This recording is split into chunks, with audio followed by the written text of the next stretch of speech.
ओमित्येकाक्षरं ब्रह्म व्याहरन् मामनुस्मरन्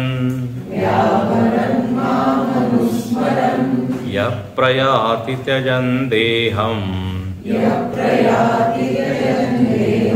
स याति परमां गतिम् अनन्यचेता सततम् यो मां स्मरति नित्यशः तस्याहं सुलभः पार्थ नित्ययुक्तस्य योगिनः मामुपेत्य पुनर्जन्म दुःखालयमशाश्वतम् नाप्नुवन्ति महात्मानः संसिद्धिं परमां गताः आब्रह्मभुवनाल्लोकाः पुनरावर्तिनोऽर्जुन मामुपेत्य तु कौन्तेय पुनर्जन्म न विद्यते पुनर्जन्म न विद्यते।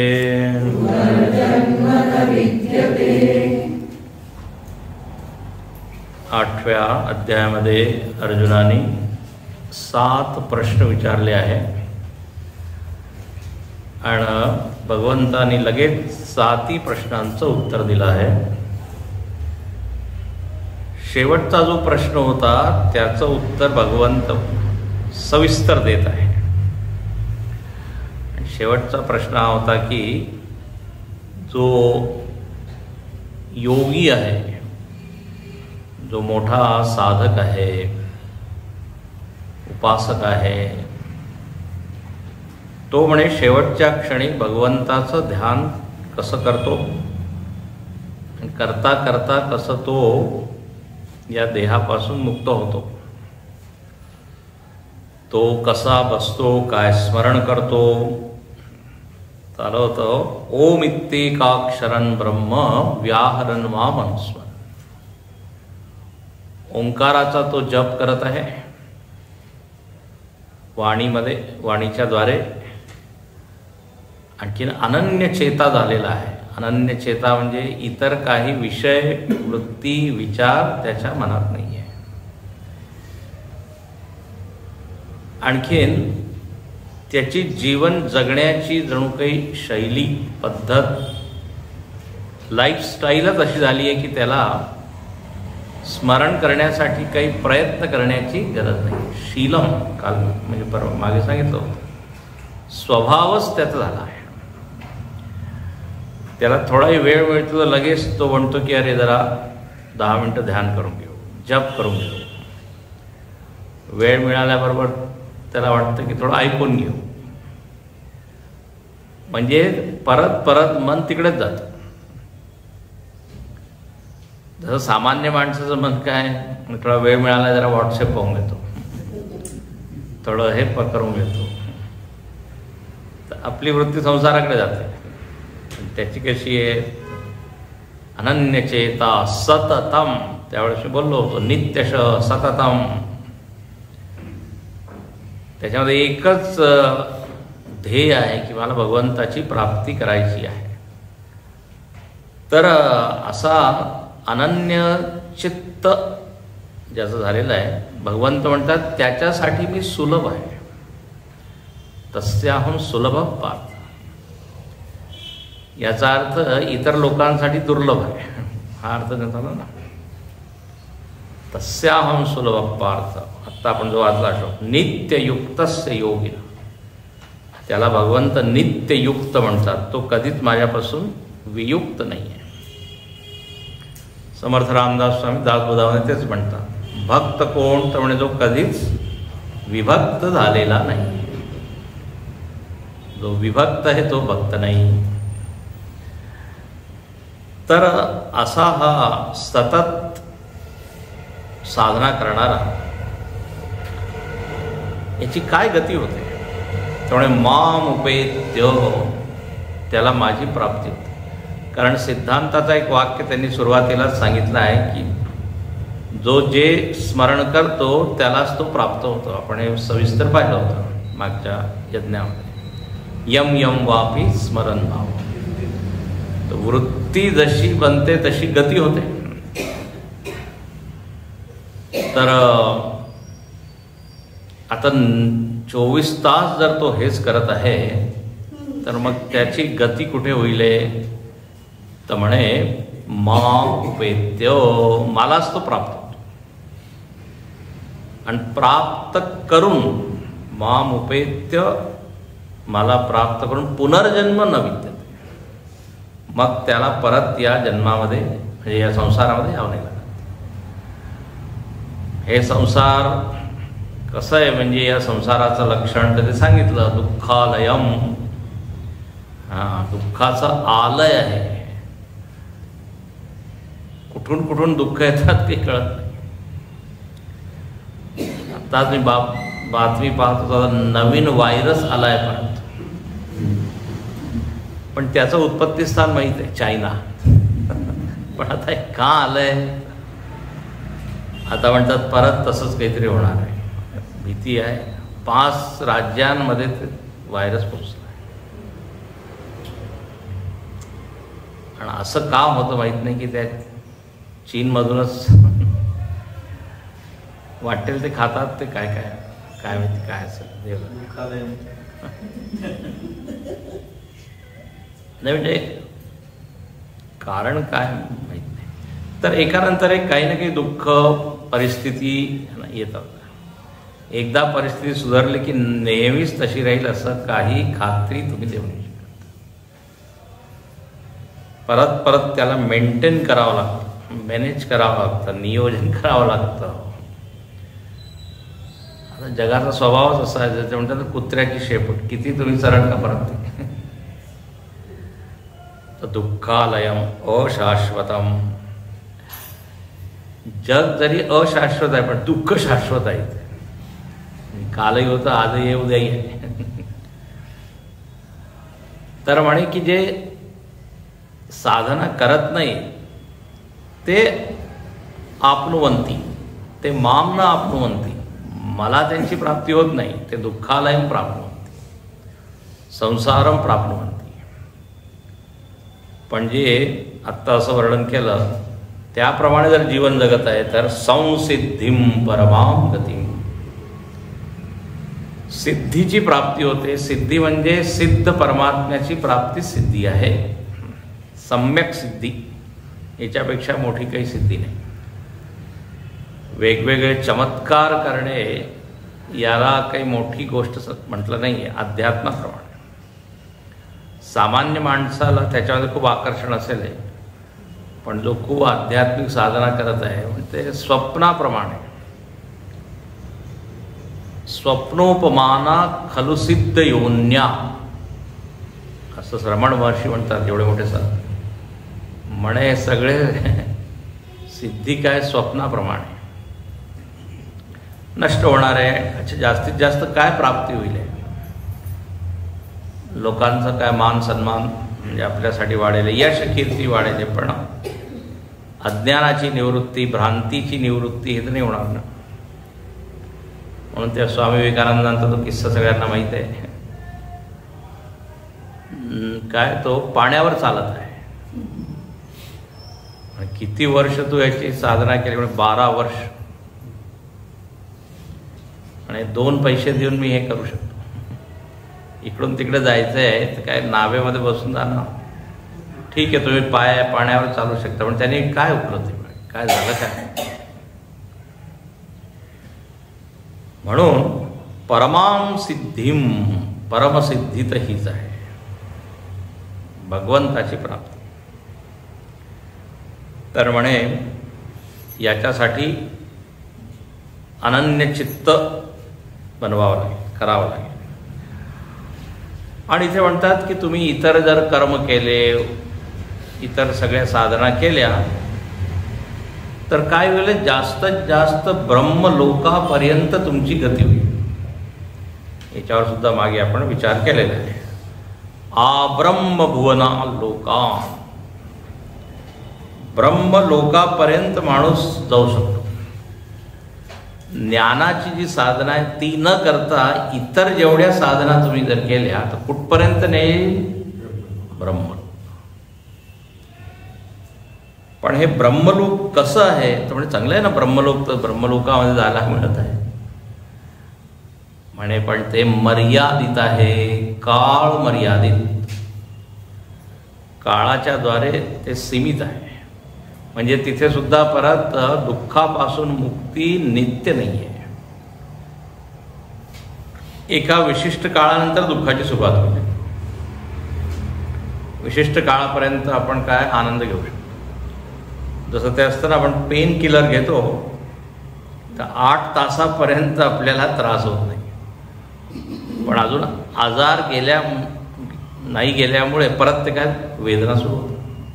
तर खरा उपचार काय आहे तर म्हणे मुळासकट त्या रोगाचं निदान.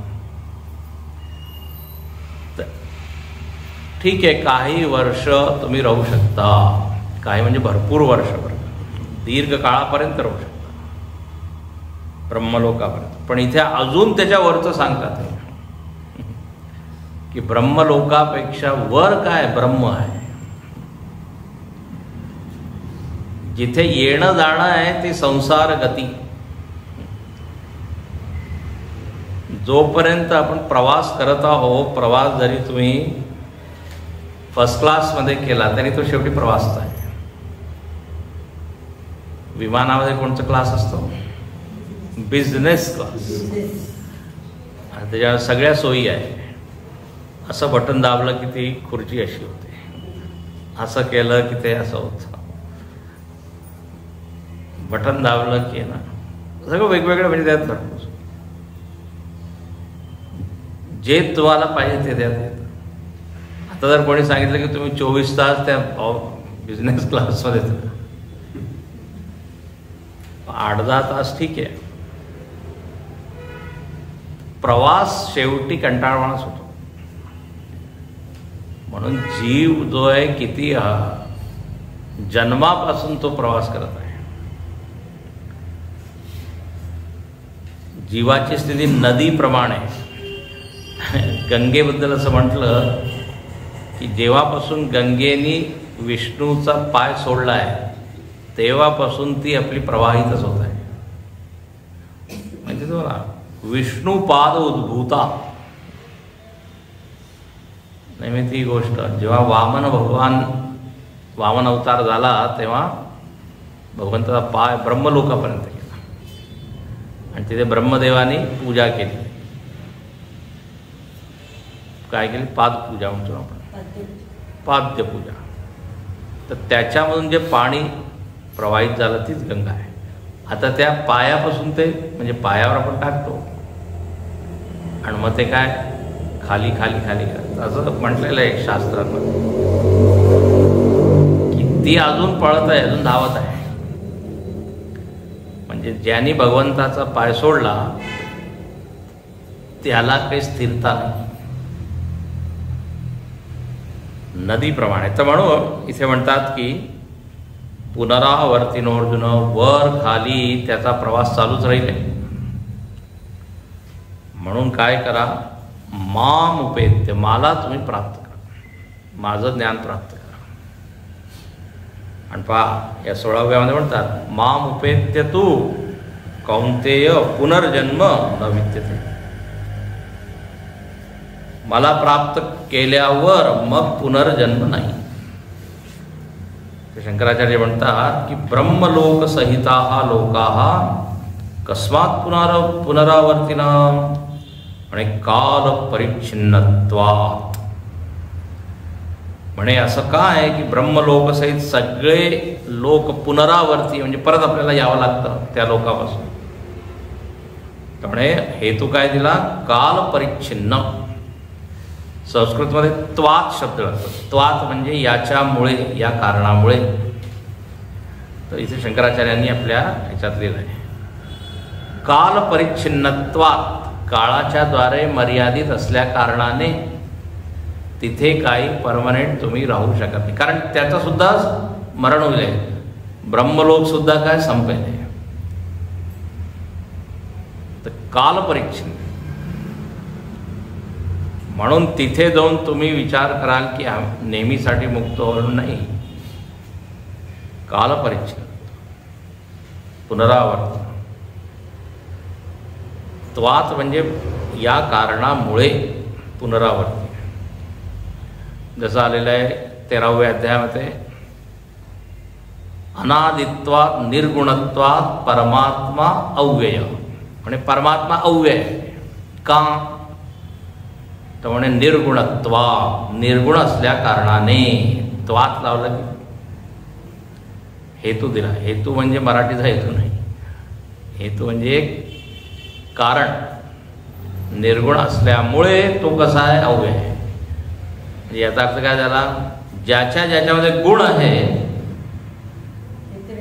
ते व्यय, नाश असं. तर इथे सुद्धा त्वात शब्द जरा तुम्ही नेहमी स्मरण ठेवला पाहिजे.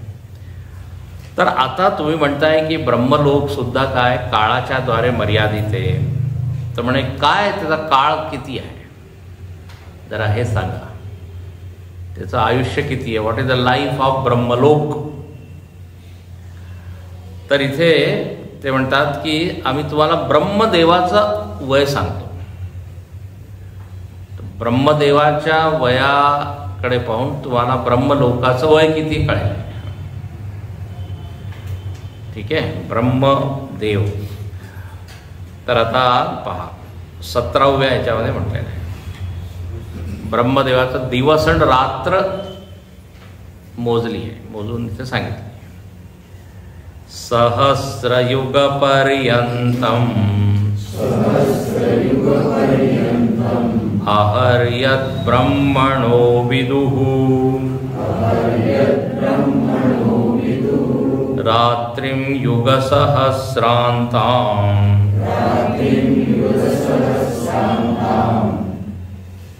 ते होरात्रविदो जनाः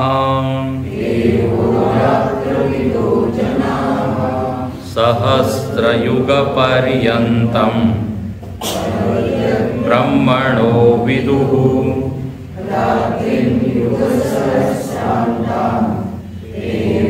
रात्रविदो जनाः. म्हणे जे लोक अभ्यास करतात कशाचा? रात्र आणि दिवसाचा. म्हणजे मोजणी करतात, रिसर्च करतात, शोध करतात. त्यांना इथे म्हटलेलं आहे अहोरात्रविदः.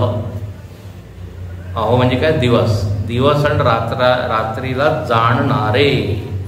शंकराचार्य म्हणतात कालसंख्याविदः. काळाचं तत्व जाणणारे. वेळ कसा काय जातो, वेळ कसा काय लोक नापतात, मोजतात. तर काळाबद्दल त्यांचं छान ज्ञान आहे. तर असे हे लोक काय म्हणतात, यांचं काय मत आहे? म्हणे सहस्रयुगपर्यंतम ब्रह्मणः अह. ब्रह्मदेवाचा जो दिवस आहे तो 1000 युगा एवढा आहे.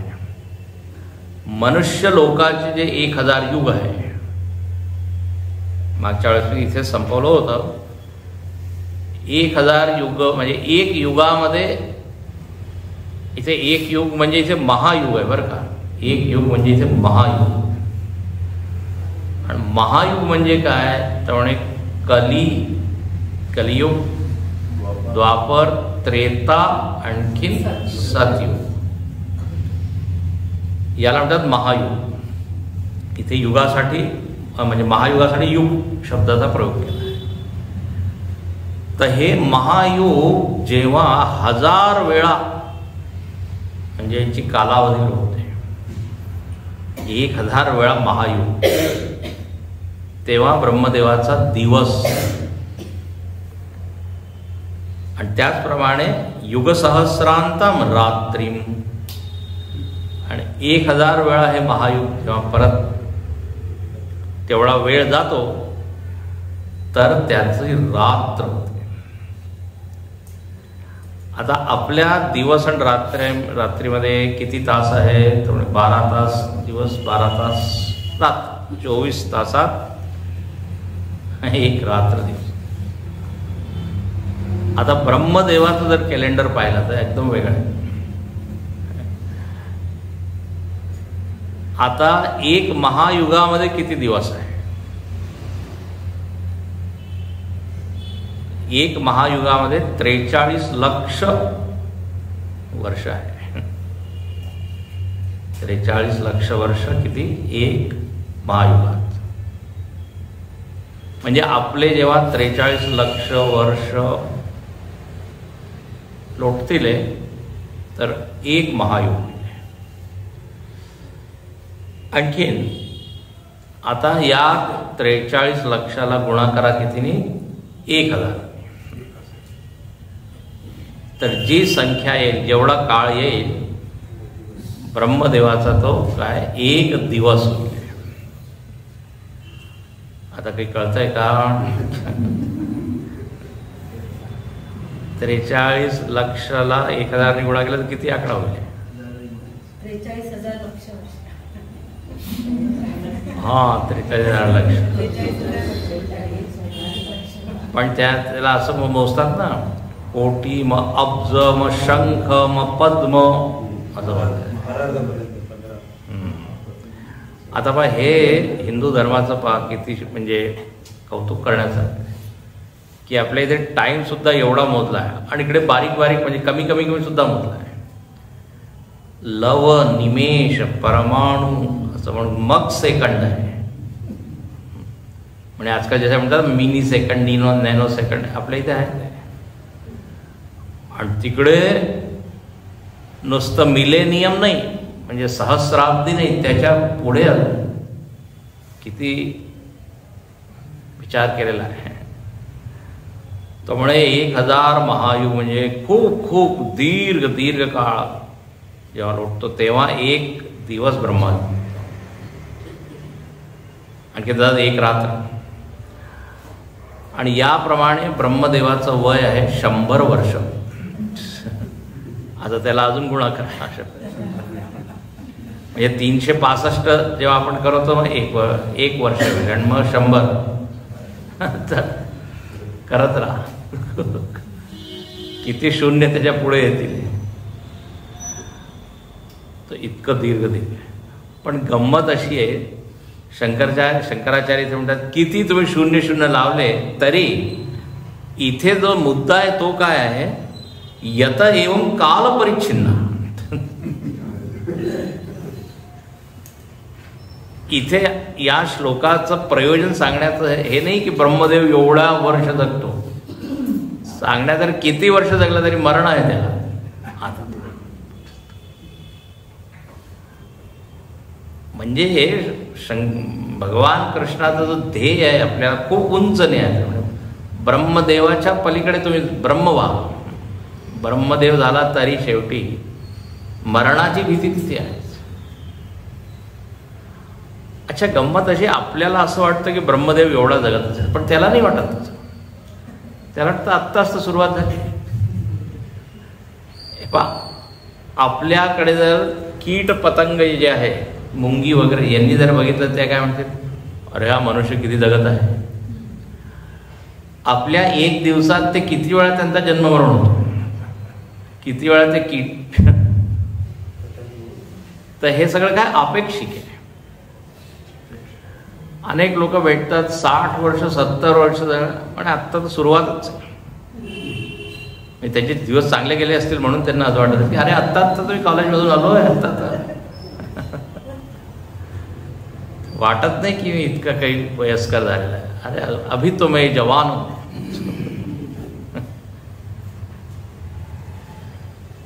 सुखाचे जे दिवस आहे ते निघून जातात. आत्ताच सुरुवात झाली असं वाटतं. आणि ह्याला रिटायर सुद्धा झालो असं वाटत नाही की इतके वर्ष मी जॉब केला. लोक म्हणतात असं, कारण इतक्या त्याच्यामध्ये काय असतं, उत्साह असतो, रोज रोज जाण्याची घाई असते, म्हणजे लक्षच नसतं आपलं वयाकडे.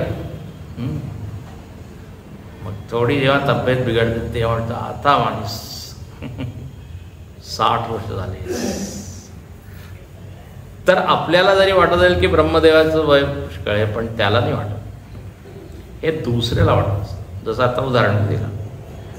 तर इथे मुद्दा असा आहे की यत एवं काल परिच्छिन्नाः ते अतः पुनरावर्तिना, म्हणून पुनरावर्ती आहे.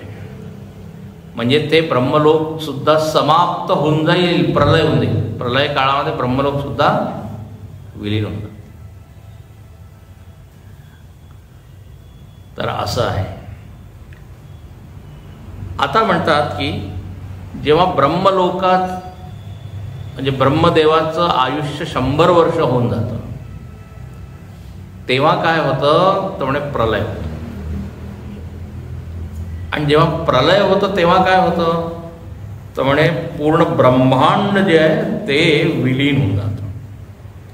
कारण शेवटी ब्रह्मदेवाचं शरीर म्हणजेच ब्रह्मांड आहे, असं विराट शरीरच त्याचं आहे. तो झोपला म्हणजे काय, लीन झाला सगळं. जसं आपण रोज झोपतो तर आपल्या शरीराचा भान वगैरे आपल्याला नसतं, सगळं विलीन होऊन जातं. मी शरीरधारी आहे, शरीर आहे याच्यात ते भान नसतो.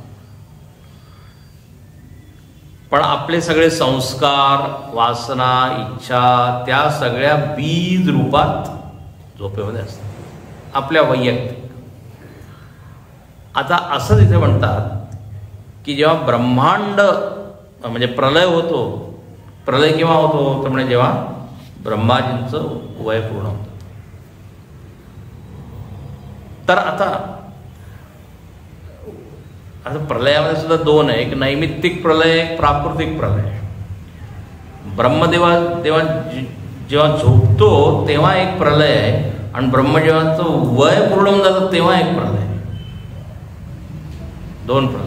जसं आपण झोपतो हा एक प्रलय आणि आपलं मरण होतं हा एक प्रलय. फरक आहे की नाही? झोपेला नित्य प्रलय म्हटलेलं आहे, नित्य. आणि जेव्हा देह सुटतो तेव्हा मग महाप्रलय आपल्यासाठी. त्याचप्रमाणे इथे म्हणतात की 1 दिवस त्याचा पूर्ण झाला की प्रलय होतो. मग परत सकाळ झाली की मग सृष्टी होते. तर पहा 18व्या श्लोकामध्ये हेच सांगतात, अव्यक्ताद् व्यक्तयः सर्वाः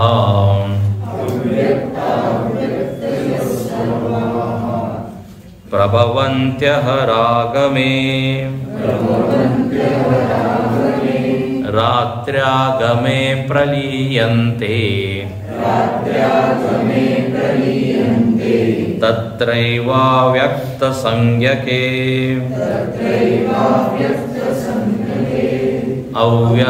अव्यक्ताद्व्यक्तयः सर्वाः प्रभवन्त्यः रागमे तत्रैवाव्यक्तसंज्ञके. आता इथे प्रजापती म्हणजे इथे शंकराचार्य प्रजापती म्हणतात ब्रह्मदेवाला.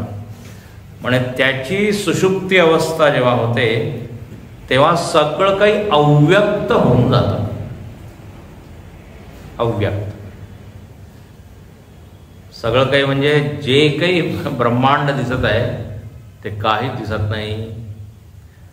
जसं आपल्या झोपेमध्ये आपण अनुभव करतो त्याचप्रमाणे जरा कल्पना करा या पूर्ण जगाची, संसाराची, विश्वाची. सगळं विश्व झोपी गेलेलं आहे. हे पहा पृथ्वीवर काय होतं, आपण झोपतो तेव्हा अमेरिकेचे लोक जातात तर सगळे एकाच वेळी सगळे लोक झोपत नाही. पण जेव्हा प्रलय आहे तेव्हा काय सगळे जीव तर म्हणे अव्यक्त होऊन जातात. मग जेव्हा ब्रह्मदेव जागतो, व्यक्तयः. तर पहा इथे कसं लिहिलं आहे, अव्यक्ताद व्यक्तय सर्वाः प्रभवन्ति अह आगमे. ब्रह्मदेवाच्या दिवसाच्या सुरुवातीस अव्यक्तापासून सर्व व्यक्त निर्माण होते आणि ब्रह्मदेवाची रात्र झाली असता ज्याला व्यक्त असे म्हणतात ते सर्व त्या अव्यक्तात विलीन होतात. म्हणजे इथे फारच महत्त्वाचा एक मुद्दा आहे तो असा की जगाच्या दोन अवस्था आहे, अव्यक्त आणखीन व्यक्त. याच्यासाठी दुसरे कोणते शब्द तुम्ही देऊ शकता? अव्यक्त आणि व्यक्त, प्रकट अप्रकट. चला ठीक आहे. दुसरा एक शब्द मॅनिफेस्टेशन अनमॅनिफेस्टेशन, इंग्लिशमध्ये, मराठीत. आता याच्यामध्ये काय सांगितलं आहे, याच्या भरपूर विचार आहे याच्यामध्ये. जगाच्या दोनच अवस्था आहे, अव्यक्त व्यक्त, आणि हे सतत चालू राहतं, अनादी काळापासून हे चालू आहे. आता असं आपण म्हणू नाही शकत की जगाची सुरुवात झाली. इथे हा पॉइंट सांगितला. एक असतो आरंभवाद. आरंभवाद म्हणजे जगाची सुरुवात झाली. लक्षात ठेवा, वेदांतामध्ये आरंभवाद नाही की एक दिवस जगाची सुरुवात झाली असं नाही. मग काय झालं, व्यक्त झालं. मग आधी काय होतं, अव्यक्त होतं. तुम्ही काय फरक काय, आम्हाला काही कळला नाही. फरक काय आहे? आरंभवादामध्ये काय आहे की आधी काही नाहीये, आता नवीन एक सुरुवात आहे. आरंभवाद जणू काही असं आहे, अभावापासून भावाची उत्पत्ती झाली असं समजा. काही नव्हतं, शून्यामधून काय हे जगाची सुरुवात झाली असं म्हणावं लागेल. आरंभ. आणि जर असं तुम्ही म्हणता की आधी काही नव्हतं आणि आता सुरुवात झाली, तर मग याच्यामध्ये अनंत प्रश्न आम्ही तुम्हाला करू. का सुरुवात झाली, सुरुवातीचं प्रयोजन किंवा असते. आणि असं कधी होऊ शकतं का, अभावामधून भाव, शून्यामधून जर प्रकट काही होऊ शकतं, तर मग जगामध्ये तर हा नियम कुठे दिसत नाही.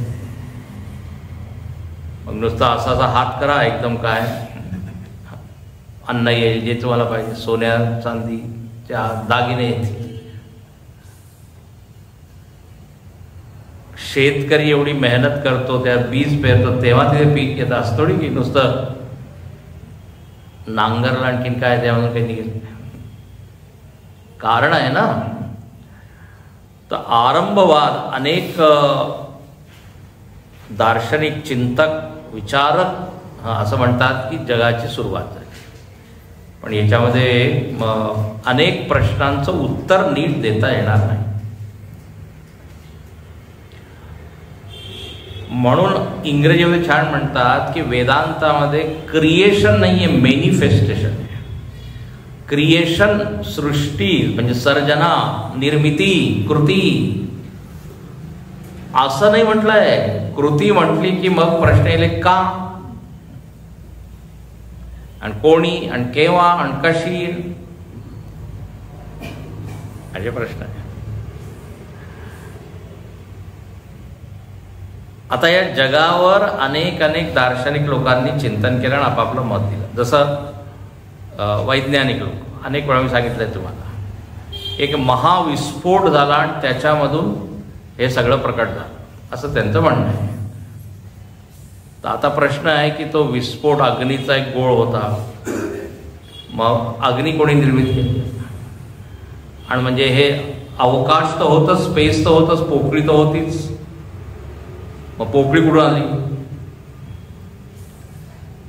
पोकळी कुठून आली, अग्नी कुठून आला, गॅसेस कुठून आले? आणि मग कोणी हे सांगितलं की अशी अशी क्रिया जर झाली किंवा होईल तर असं होईल. म्हणजे त्या गॅसेसमध्ये गुण सुद्धा होते, जळणारे किंवा वेगवेगळे गुण. तर गुण कोणी टाकले त्याच्यामध्ये? तर प्रश्न अनेक येतात. म्हणून अच्छा ते काय म्हणतात ते सगळं नका विचारू. त्याच्यानंतर आम्ही क्रमिक सगळं सांगतो, क्रोनॉलॉजिकल त्याला म्हणतो, क्रमिक. जास्त तुम्ही विचारू नका, थोडंसं आम्ही पाठीमागे जाऊ. म्हणजे इथूनच सुरुवात की अग्नी आहे, गॅसेस आहे. आता हे नका विचारू की हे, तर मग आता इथे प्रश्न राहील ना, म्हणजे त्यांचा करता कोणीतरी आहे वेगळा, म्हणून सुरुवात नाही. असे अनेक आम्ही आता जास्त जात नाही. 9 तत्वज्ञानामध्ये 9 प्रकारची थेरी आहे. न्यायदर्शन म्हणतात 9 द्रव्य होते, 9 प्रकारचे द्रव्य. ते एकामेकामध्ये मिसळले, मग द्विअणू, त्रिअणू, चतुस्रेणू असं झालं. आणखीन मग एक एक वस्तू आलेल्या आहेत. सुरुवात झाली असं. म्हणजे इथे काय म्हणतात की सृष्टीची निर्मिती आता कोणी म्हणतात देवानी केली. आता दुसऱ्या धर्मात देवानी केली. आता देवानी का केली? प्रयोजनम किंवा असती का केली प्रश्न येईल ना. कुठे बसून केली? कारण काहीच नव्हतं त्यावेळेस, तर अवकाश स्पेस नव्हतं, कुठे बसला होता. आता इतर धर्मांचे लोक तसेच म्हणतात ना, त्यांनी संकल्प केला आणखीन येतात. आपल्या इथे सुद्धा आहे, पण अजून त्याच्यामध्ये खूप सखोल चिंतन आहे. आपल्या इथे सृष्टी ईश्वरकृत नाही आहे. आता मी सांगतो, आविद्यके, अज्ञानामुळे सृष्टी आहे. खूपच चिंतन आहे, महत्वाचं, नक्की गंभीर आहे. आपल्या इथे प्राकृतिक नाही आहे सृष्टी, कार्मिक नाही आहे, ईश्वरकृत नाही आहे, आविद्यके, अज्ञानामुळे आहे. आणखीन आहे, असं नाही की देवानी बसून एक एक वस्तू अशी बनवली आहे. जीवांना बनवलं. आपण असं जर म्हटलं की आम्हाला बनवलं, ठीक आहे, का बनवलं? आम्हाला त्रास होत आहे, आम्हाला या संसारामध्ये का टाकलं, असं लोक म्हणतात. लोकांच्या जीवनामध्ये खूप जेव्हा दुःख येतं तेव्हा एकदम ते लोक तत्वज्ञानी होतात, चिंतन होतात. का, कसं, हे सगळे प्रश्न येतात. तर इथे काय उत्तर दिलंय? जीवाची अशी निर्मिती की देवानी केलेली नाहीये, हे अनादी आहे. 5-6 गोष्टी अनादी आहेत, त्याची सुरुवात तुम्ही सांगू नाही शकत. सृष्टीची सुद्धा सुरुवात तुम्ही सांगू नाही शकत. व्यक्त अव्यक्त होत आहे सर. आणि हे सिद्धांत का सांगितलंय व्यक्त अव्यक्त, सुरुवात नाही? शंकराचार्य इथे म्हणतात, कारण जर तुम्ही सुरुवात सांगितली कोणालाही तुम्ही म्हणा, तर मग प्रश्न येतील, 2-3 प्रकारचे दोष येतील. त्या दोषांचं निरसन तुम्ही करू नाही शकत. पण जर व्यक्त अव्यक्त असं मानलं, तर देवानीच मानलेलं आहे, तर मग ते दोष राहणार नाही. आता कोणचे दोष आहे? तर इथे आता हे जरा शब्द आहे, तुम्ही जरा लक्षात ठेवा, चांगलं आहे, थोडंसं सखोल चिंतनही केलं पाहिजे. अकृत अभ्यागम आणि कृत विप्रनाश असे 2 शब्द आहे. जरा भारी शब्द आहे, पण याचा अर्थ फार सोपा आहे, आपल्याला सगळ्यांना माहिती आहे. आता असं म्हणतो, सांगतो, अकृत अभ्यागम. अकृत अभ्यागम हे शब्द जर समजायचे असेल तर आधी तुम्हाला कर्माबद्दल विचार करावा. जगामध्ये आपल्याला काय एक नियम दिसतो, कर्म केलं की काय फळ मिळतं. कर्म आणखीन फळाचा संबंध आहे, तो प्रत्यक्ष दिसतो. पुन्हा पुन्हा परत परत आपल्याला त्याचा अनुभव होत असतो. सिद्ध संबंध आहे, अनुभव जाण्याचा. जर काही फळ आहे तर त्याचं कर्म असायलाच पाहिजे, ठीक आहे. आता जर फळ असेल आणि त्याचं तुम्ही कारण सांगितलं नाही, तर मग हे काय होईल, अतार्किक होईल, अयुक्तिक. तर इथे म्हणतात अभ्यागम. अभ्यागम म्हणजे आलेलं फळ, अभ्यागम म्हणजे फळ. आणि अकृत, अकृत म्हणजे त्याचं काही कारण नाही, काही कर्म नाही त्याच्या पलीकडे, मग त्याच्या मागे. फळ जर असेल तर कर्माचा अनुमान तुम्ही करता.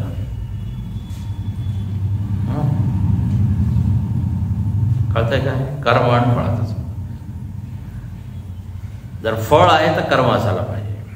आणि दुसरं काय म्हणतात, कृत विप्रनाश, म्हणजे कोणी केलं कर्म आणि त्याचं काही फळच झालं नाही, त्यामुळे हे सुद्धा चुकीचं आहे. कर्म आहे तर फळ आहे, आणि जर फळ आहे तर त्याच्या पाठीमागे कर्म आहे. तर अकृत अभ्यागम कृत विप्रनाश दोष परिहारार्थम, हे जे सिद्धांत आहे की सृष्टी व्यक्त अव्यक्त होते, ही जर आपण मानलं तर दोष राहणार नाही. म्हणजे आता माझा जन्म झाला, ठीक आहे, आता जन्म घेताच एक परिस्थिती आहे, शरीर आहे, का मिळाली मला, का मिळाली. दुसऱ्याला तर दुसरी परिस्थिती मिळाली, दुसरं शरीर मिळालं. त्याचं उत्तर मग काय दिलं जातं की तुमचे तसे कर्म. जर तुम्ही सांगितलं की ईश्वराने बनवलं तर मग ईश्वर दोषी होईल की नाही, एकाला चांगलं बनवतो एकाला वाईट बनवतोय, मग ईश्वरावर दोष येईल. तर त्या दोषाचं निरसन करण्यासाठी काय म्हटलेलं आहे की तुमचे कर्म आहे आधीचे, आणि ते जास्त लॉजिकल वाटतं ना. तर कर्म आहे मग फळ आहे. आणि दुसरं काय, आज मी जे करत आहे त्याचं सुद्धा मला फळ मिळेल, आहे की नाही. जर हा सिद्धांत आपण स्वीकार केला कर्म आणि फळाचा, तर आता तसं वैयक्तिक जीवनामध्ये हे घडत आहे. एक विशेष परिस्थिती मिळत आहे, शरीर मिळत आहे, कारण त्याचं एक काय विशेष कर्म आहे. आता कल्पना करा, या ब्रह्मांडामध्ये जेवढे जीव आहे सगळ्यांना एक परिस्थिती मिळाली आहे, सगळ्यांना एक शरीर मिळालं आहे, सगळ्यांना सुखदुःख मिळत आहे. त्यामुळे का, म्हणजे यांचे मागचे सगळ्यांचे काही कर्म असतील, समष्टी कर्म असतील. समष्टी कर्मामुळे समष्टी फळ आहे. तर आता इथे देवाला मध्ये अडकवलेलं नाही आहे. अच्छा, तर समष्टी कर्म केले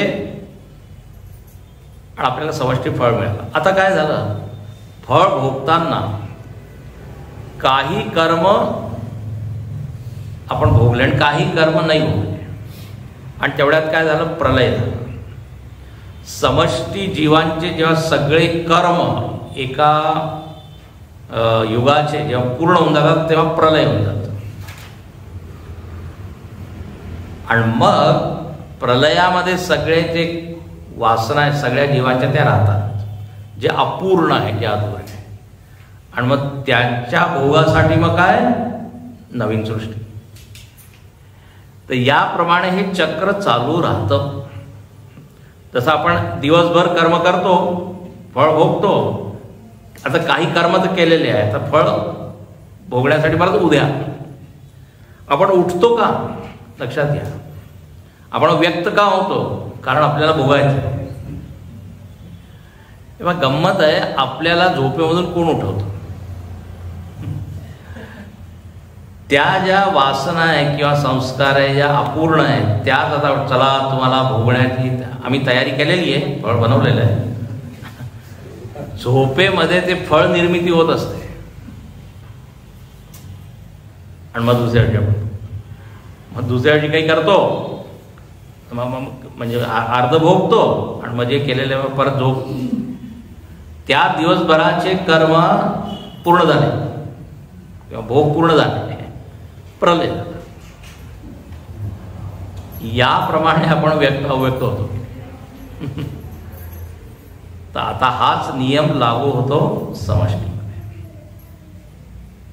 या अनंत सगळ्या जीवांचे कर्म पूर्ण होऊन जातात या सृष्टीचे, तर कारण आता सृष्टीचं प्रयोजन राहिलं नाही. जे ज्या ज्या जीवांना भोग मिळायचं होतं या सृष्टीवर ते सगळं मिळालं. आता काय म्हणे, आता तुमचे जे कर्म आहे त्याचे नवीन सृष्टी, कारण तुमचे कर्म तसे आहे याप्रमाणे चालू असतं. ते तिथे म्हटलेलं आहे. जर असं आपण मानलं नाही तर मग दोष येऊन जाईल. कळलं का? भारी आहे. दोष परिहारार्थ व्यक्त हो. अच्छा, दुसरं आहे बंध मोक्ष शास्त्र प्रवृत्ती साफल्य प्रदर्शनार्थम. बंध मोक्षाची व्याख्या सुद्धा याच थेरीने होते की अनंत जीवाचे जे कर्म आहे त्यामुळे बंधन आहे आणि ते चालू राहील जोपर्यंत ते अज्ञान राहील.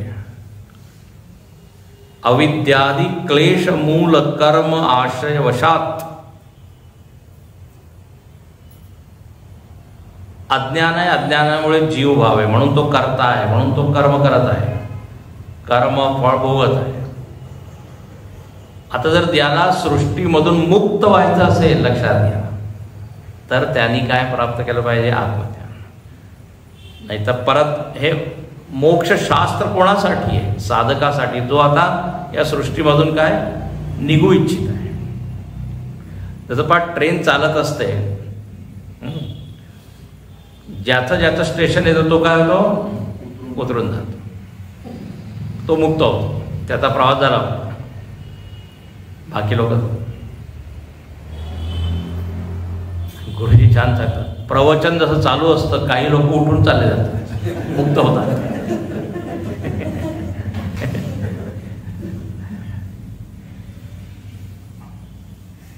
तर अव्यक्ताद व्यक्तय सर्व प्रभवन्त्यहरागमे रात्र्यागमे प्रलीयन्ते तत्रैवाक्सो. तर याप्रमाणे वेदांमध्ये सुद्धा येतं यथा पूर्वम अकल्पयत. सृष्टी आधी जशी होती तशीच आहे आता सुद्धा. अनेक वेळा ही सृष्टी झालेली आहे आणि होत राहील. हां, याच्यामध्ये काही जीव मुक्त होत राहतील आणि काही जीव परत परत जन्म घेत राहतील. आणि इथे अनंत जीव आहे म्हणून इथे काही मोजमाप होऊ नये. नाही तर लोक म्हणतात आता लोकसंख्या वाढत आहे, ते जीव कुठून येत आहे, अनेक आत्मा येत आहे असं लोक म्हणतात. अनंतामधून मायनस अनंत केलं तर अनंतच राहतं आणि अनंतामध्ये प्लस केलं अनंत तर अनंतच राहतं. तर हे जीव जन्म घेत राहतील, मरतात. जर आपण असं मानलं नाही तर मग हे शास्त्र वगैरे कशासाठी, कोणासाठी? देवाची जेव्हा इच्छा होईल तेव्हा तो मुक्त करेल. लक्ष द्या. तर साफल्य प्रदर्शनार्थ आता उद्या मी सांगेन. तर हे जग जे आहे, मग जग म्हणजे खूप रहस्यात्मक आहे, सोपं नाही आहे. हे सगळे जे सिद्धांत मांडले आहे असंच नाही, खूप चिंतन करून म्हटलं. म्हणून पाहिजे पुढे म्हणतात की भूतग्राम स एवायम भूत्वा भूत्वा प्रलीयते रात्र्यागमे अवश पार्थ प्रभवन्त्यहरागमे. म्हणे याप्रमाणे भूत्वा भूत्वा परत परत होऊन परत परत विलीन होतं. म्हणजे शून्यामध्ये विलीन होत नाही, शून्यामधून जग येत नाही, हे माझं सांगण्याचा मुद्दा आहे. भूत्वा भूत्वा आधी होतं परत होईल, आधी होतं आणि हे चालू राहिले जर आपण ज्ञान मिळालं. इथे भगवंताचं म्हणणं असं आहे की तुम्हाला जर या सृष्टीच्या चक्रामध्ये जर फसून राहिला असेल तर मग कर्मफळ करत राहा. पण जर मुक्त व्हायचं असेल तर ज्ञान प्राप्त करा. असं. ओम पूर्णमदः पूर्णमिदं पूर्णात् पूर्णमुदच्यते पूर्णस्य पूर्णमादाय पूर्णमेवावशिष्यते. ओम शांति शांति शांति हरि ओम.